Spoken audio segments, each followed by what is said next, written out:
These are the scariest NHL moments you'll ever see. Players bleeding, fans screaming, and one guy stabbed by a net? Yep, really! We're counting down 20 wild stories that'll grab you, and number 2 is gonna shock you. At number 20, Mark Howe almost died. It's 1980, Flyers playing Islanders. Howe trips and slides into the net. Back then, nets had a pointy metal spike. And ouch! It stabs his hip 3 inches deep. Blood's all over, fans are scared, and doctors say it's super close to his spine. If it hits wrong, he can't walk again. Trainers carry him off, and the rink's quiet. Howe's in the hospital, but he's a tough guy. He's back skating in weeks, scoring 742 points in his career. That scary stab made the NHL change nets to keep players safe. Crashing into a sharp spike? That's so scary. Howe got up and played again. What a hero. Wait till you hear number 19. It'll make you jump. At number 19, Sammy Salo got hit where it really hurts. It's 2010, Canucks versus Blackhawks in the playoffs. Salo, a tough defenseman, steps up to block a puck. Bad move. 100-mile-an-hour slap shot nails him right in the groin. Yep,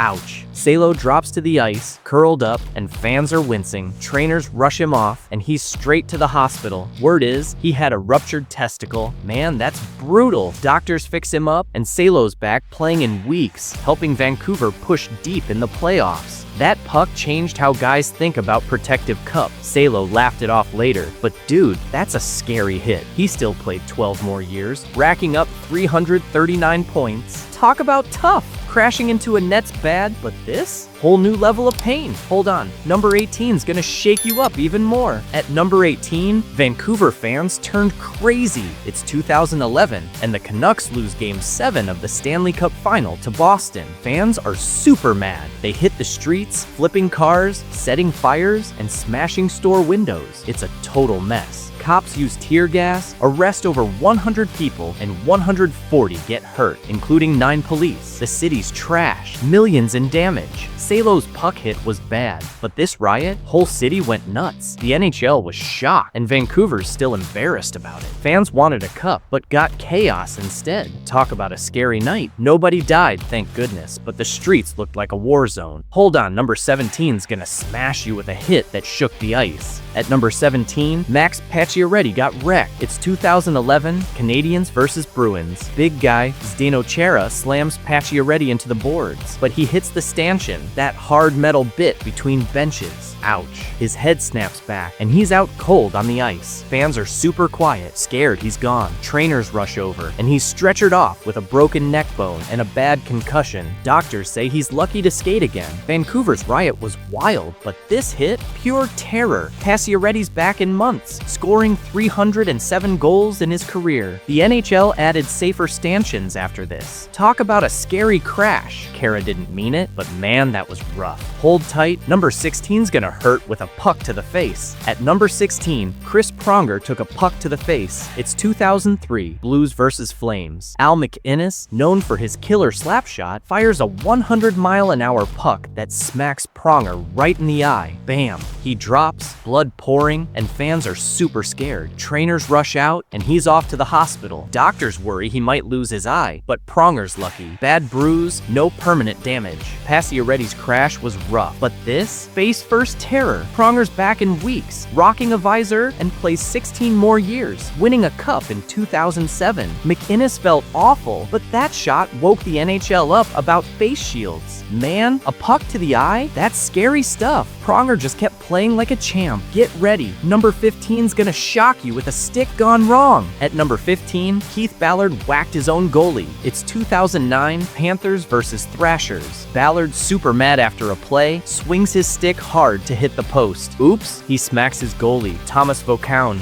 right in the head. Vokoun drops, blood all over, and fans are stunned. Trainers rush out, and Vokoun stretchered off with a bad cut and concussion. Pronger's puck to the face was scary, but hitting your own guy? That's wild. Ballard felt awful, saying he didn't didn't mean it. Vokhound's back in weeks, but man, that was a close call. The NHL started watching stick swings closer after this. Talk about a bad aim. Ballard bought Vokhound a drink later to say sorry. Hold on. Number 14's gonna hurt with a skate cut that's pure nightmare. At number 14, Erik Carlson got cut badly. It's 2013, Senators versus Penguins. Matt Cook's skate accidentally slices Carlson's leg during a play. Ouch! The blade cuts his Achilles tendon, 70% gone. Carlson falls, screaming, blood pooling on the ice. Fans are super scared, thinking his career's over. Trainers rush him off, and doctors do emergency surgery. Ballard's stick hit was bad, but this skate cut? Pure horror. Carlson's back in months, winning the Norris Trophy in 2015. The NHL looked hard at skate blade rules after this. Man, a cut that deep? That's scary stuff. Carlson kept skating, piling up 766 points in his career. Talk about tough. Get ready. Number 13's gonna shock you with a hit that broke a neck. At number 13, Todd Bertusi broke Steve Moore's neck. It's 2004, Canucks versus Avalanche. Moore had hurt a Canucks player earlier, so Bertusi's mad. He chases Moore, punches him from behind, and slams him face first into the ice. Crack. Moore's out cold, blood everywhere. Fans are stunned, and trainers rush out. Moore's got 3 broken neck bones and a bad concussion. His career's over. Carlson's skate cut was scary, but this hit, total shock. Bertusi got suspended for 17 months and faced criminal charges. The NHL cracked down on revenge hits after this. Man, seeing Moore crumple? That's terrifying. Bertusi said sorry, but the damage was done. Moore never skated again. Hold on. Number 12's gonna hurt with a puck to the throat. At number 12, Trent McCleary almost didn't breathe again. It's 2000, Canadiens versus Flyers. McCleary dives to block a puck, and bam, it smacks his throat hard. He falls, gasping, unable to breathe. Fans are super scared, and trainers rush him off the ice. Doctors say the puck crushed his windpipe. He's seconds from dying. Emergency surgery saves him, but his career's over. Bertusi's hit was brutal, but this puck to the throat? Pure panic. The NHL pushed for better neck guards after this. Man, not breathing on the ice? That's horrifying. McCleary's lucky to be alive, though he never played again. He's now coaching kids, passing on his love for hockey. Hold tight. Number 11's gonna stun you with a face full of teeth trouble. At number 11, Duncan Keith lost his smile. It's 2010, Blackhawks versus Sharks in the playoffs. A puck flies and smacks Keith right in the mouth. Bam. 7 teeth are gone, blood's all over, and fans are freaking out. He skates to the bench, spitting teeth like candy. Trainers check him, but Keith's back on the ice in minutes. McCleary's throat shot was bad, but losing half your teeth? That's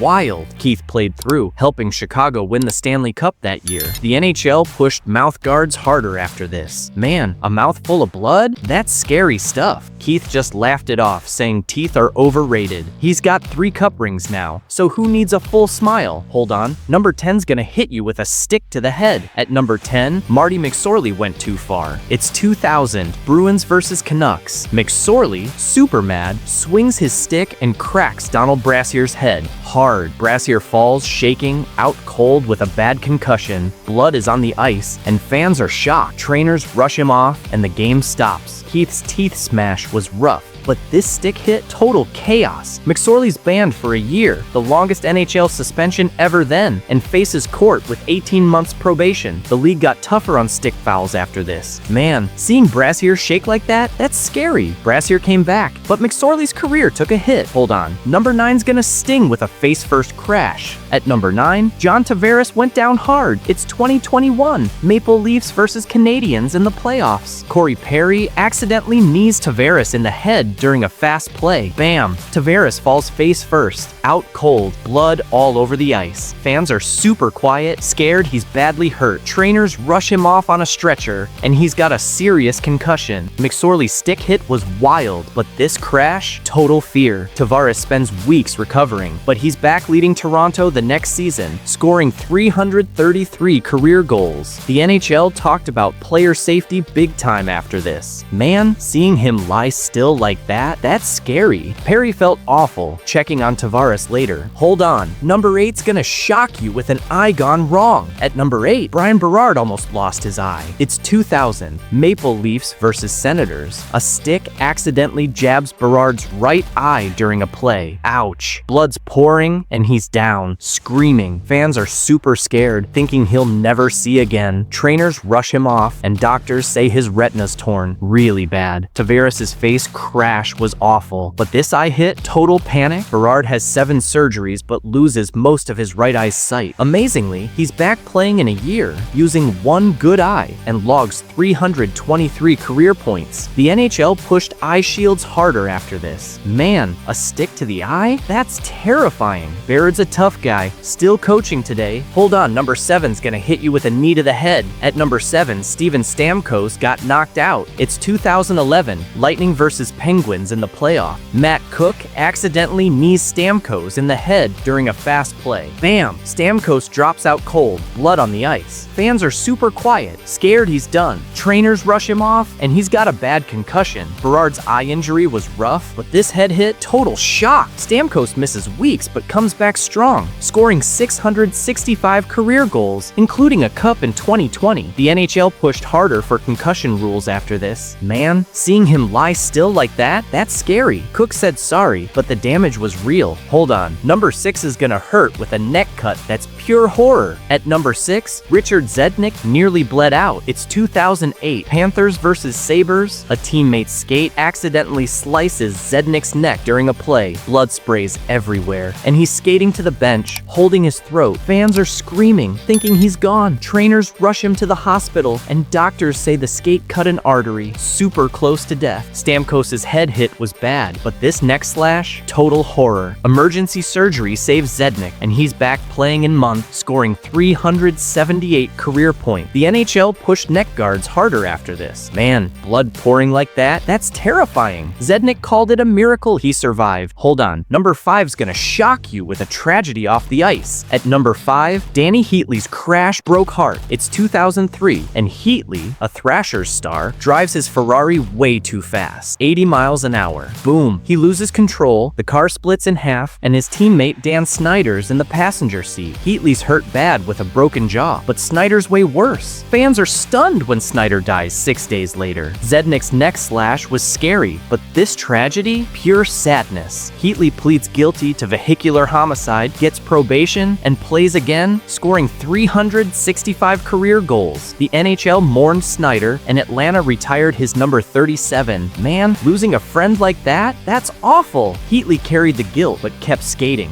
Hold on, number 4's gonna shake you with a goalie's nightmare. At number 4, Clint Malarchuk nearly died. It's 1989, Sabres versus Blues. A player's skate accidentally cuts Malarchuk's throat while he's guarding the net. Blood gushes out, spraying the ice, and fans are screaming. Malarchuk thinks he's done, but trainers press hard to stop the bleeding. He's rushed to the hospital, and doctors say the skate hit an artery, seconds from death. Heatley's crash was sad, but this goalie's cut, total panic. Surgery saves him, and he's back in 10 days, stopping pucks like a hero. The NHL added better neck guards after this. Man, blood spraying like that? That's horrifying. Malarchuk fought through nightmares, but kept playing. Hold on, number 3's gonna shock you with a deadly arena scare. At number 3, Vancouver's arena almost crashed down. It's 1988, Canucks versus Flame. A huge storm hits, and the Pacific Coliseum's roof starts leaking badly. Fans hear loud cracks as beams bend under rain and wind. People panic, screaming, running for exits. No one's hurt, but the game stops, and 16,000 fans are sent home. Malarchuk's throat cut was awful, but an arena falling? Total chaos? Engineers check the roof, and it's fixed fast. But the NHL starts watching arena safety closer. Man, hearing the roof crack like that? That's terrifying. Fans thought they'd be crushed, but everyone got out safe. Hold on, number 2's gonna shake you with a deadly rink tragedy. At number 2, hockey lost 3 tough guys. It's 2011, and NHL enforcers Derek Boogaard, Rick Rypien, and Wade Balak all pass away. Boogaard dies from a drug overdose, fighting pain from 2 too many concussions. Ripien and Ballard take their own lives, battling deep sadness. Fans are heartbroken, and rinks go quiet. The arena scare was wild, but this tragedy, pure sorrow. The NHL starts mental health programs and cuts down on fighting after this. Man, losing 3 players like that? That's heavy. Bugard had 589 penalty minutes, Ripien 226, and Ballard 1,263. They were warriors. Their deaths changed hockey forever. Hold on, number 1's gonna shock you with a fan stampede gone wrong. At number 1, fans turned a miracle into mayhem. It's 1982, Kings versus Oilers in the playoffs. The Kings pull off a huge comeback called the Miracle on Manchester. Fans go wild, rushing the rink at the Forum. But ouch! Barriers break, and people get crushed. 50 fans are hurt, 10 go to the hospital, and the arena's a mess. The enforcer's tragedy was sad, but this stampede, total panic. The NHL beefed up crowd control after this. Man, fans trampling each other? That's terrifying. The Kings won 6-5, but the chaos stole the show. Nobody died, thank goodness, but it was close. Get ready, our final moment wraps up these scary stories. Wow, what a wild ride. From blood on the ice to fans gone crazy, these 20 scariest NHL moments shook us. The Miracle on Manchester turned scary, but hockey's heart keeps beating. Which moment freaked you out most? Smash that like button, hit subscribe, and drop your favorite in the comments. Keep loving hockey, and we'll see you next time.